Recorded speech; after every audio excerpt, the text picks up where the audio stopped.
Effectivement, je suis venu sur instruction du président de la République le rencontrer, puisqu'il a vraiment un souci par rapport au comportement des différents députés provinciaux.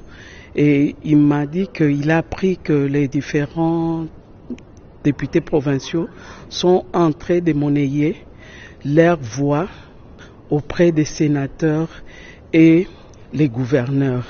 Il m'a demandé d'instruire et d'échanger avec le procureur général près des cassations pour qu'il puisse instruire les différents procureurs généraux d'attirer leur attention sur cette corruption qui ne dit pas son nom et que les services seront derrière ces députés provinciaux, celui qu'on va attraper en train de monnayer.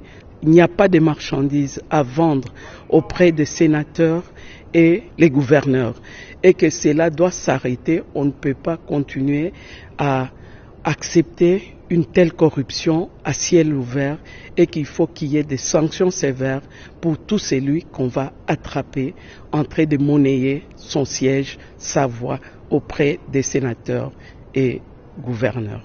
Excellence, c'est une pratique qui a pratiquement pris de l'ancrage dans le pays depuis le début des élections. C'est ce que les gens déplorent, le monnayage des voix au niveau des sénatoriales. Est-ce que vous pensez que vous allez réussir cette mission vous confiée par le chef de l'État? Quelles sont vos stratégies? C'est à la justice de le faire et les services de sécurité. C'est vrai que la corruption, c'est une infraction très difficile à établir, étant donné qu'il y a un corrupteur et un corrompu.